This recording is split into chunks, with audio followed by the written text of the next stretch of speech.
mga serye ng video sa non-profit, pagpaplano ng isang non-profit, Integral Org, sa pagpupondo mula sa Calgary Foundation, pagpaplano ng isang non-profit, gusto kong magsimula ng isang non-profit. Ang pagsisimula ng isang non-profit ay mahirap na trabaho, gayon din ang pagpapanatili at pagsusustento ng iyong non-profit sa katagalan. Kung pinag-iisipan mong magsimula ng isang non-profit, may ilang mahahalagang tanong na dapat mo munang itanong. Sino pa ang gumagawa ng trabahong ito? Isa sa mga unang bagay na dapat mong gawin ay alamin kung sino ang gumagawa ng pareho o katulad na trabaho. Kung may iba pang mga organisasyon na masigasig tungkol sa isang katulad na layunin o tumutulong sa parehong mga grupo, maaaring mas mahusay na tumulong sa kanilang trabaho sa ilang paraan kaysa magsimula ng isang buong bagong organisasyon. Halimbawa, may ideya si Manuel na magsimula ng isang non-profit na tutulong sa mga mahihirap na kabataan na makakuha ng bisikleta at magbisikleta. Nang magsaliksik siya, natuklasan niya na mayroong organisasyon sa kanyang komunidad na tumutulong sa mga kabataan na matuto kung paano magkumpuni ng mga bisikleta at may programa sa pagbibisikleta. Nagpasya si Manuel na sa halip na dumaan sa masalimuot na proseso ng pagsisimula ng isang bagong non-profit, iaalok niya ang kanyang mga serbisyo bilang isang voluntaryong miyembro ng lupon at bilang isang leader ng programa para sa umiiral na organisasyon. Kahit na may mga organisasyon na nagtatrabaho na sa isang layunin, hindi ito nangangahulugan na hindi ka na dapat magsimula ng bagong organisasyon. Gayunpaman, ang paggawa ng pagsusuri sa mga katulad na organisasyon ay isang mahalagang unang hakbang. Ano ang layunin ng iyong trabaho? Dapat kang maging malinaw at tiyak tungkol sa layunin ng iyong organisasyon.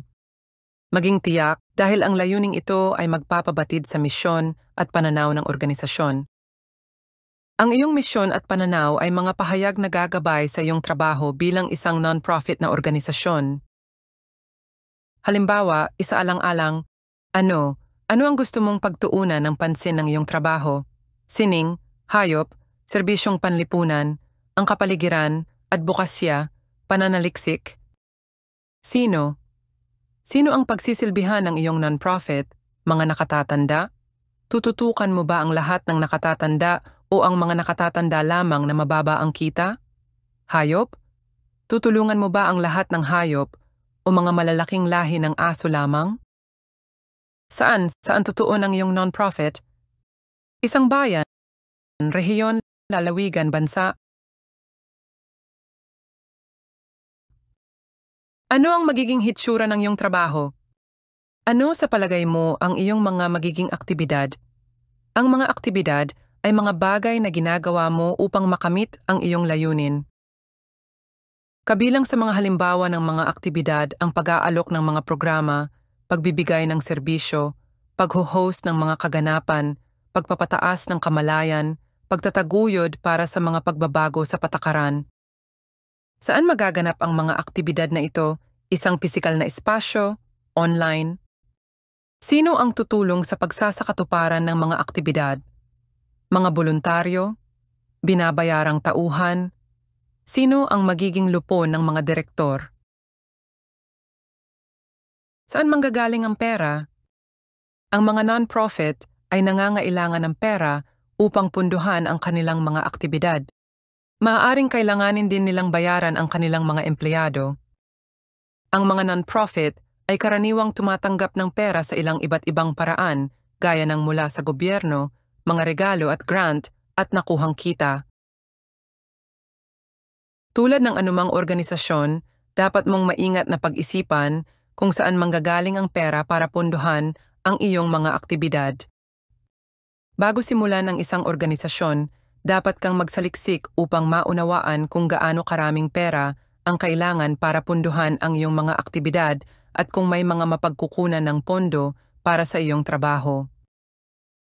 Halimbawa, magsaliksik kung paano pinupunduhan ang ibang mga katulad na organisasyon. Magbibigay ito sa iyo ng ideya kung gaano karaming pagpupondo ang maaaring magamit para sa uri ng trabahong inaasahan mong gawin at ang uri ng pagpopondo na magagamit para sa mga partikular na dahilan. Mahalagang magpakatotoo ka tungkol sa iyong modelo ng pagpopondo dahil may malaking kompetisyon para sa mga pondo sa pagitan ng mga organisasyon. Plano ng negosyo. Kapag masusi mo ng sinaliksik ang iyong ideyang non-profit, gumawa ng plano sa negosyo. Ang isang plano ng negosyo ay maaaring maglaman ng misyon at bisyon, pangkalahatang ideya ng organisasyon, mga aktibidad, pagsusuri ng pagsisilbihang populasyon, isang pagsusuri ng mga katulad na organisasyon, plano sa marketing, plano ng pagpapatakbo, plano ng mga tao, mga voluntaryo, kawani, lupon, plano sa pinansya, mga potensyal na mapagkukunan ng pagpopondo. Tinutulungan ka ng isang plano ng negosyo na lumipat mula sa isang ideya patungo sa madiskarteng pag-iisip tungkol sa iyong organisasyon. Maaari mo ring gamitin ang plano ng negosyo para ipakita ang mga potensyal na tagapagpondo at para magbigay ng inspirasyon sa iba na tulungan ka, halimbawa, upang kumuha ng mga potensyal na miyembro ng lupon. Legal na istruktura. Kapag nagsimula ka ng isang non-profit, kailangan mong pumili ng legal na istruktura na pinakaangkop sa iyong organisasyon at sa mga layunin nito. Ang isang grupo ng mga tao ay maaaring gumawa ng panlipunang kabutihan nang hindi pumipili ng legal na istruktura. Halimbawa, maaaring bumuo ang isang grupo ng mga tao ng walking club para sa mga nakatatanda at kabataan, o maaaring magsama-sama ang mga magkakapit-bahay upang tulungan ang mga mahihirap sa kanilang komunidad. Para maging isang legal na entidad, kakailanganin mo ng malinaw na ideya kung ano ang gusto mong gawin, kung paano mo ito gustong gawin, saan manggagaling ang pera, at kung sino ang magiging kasangkot.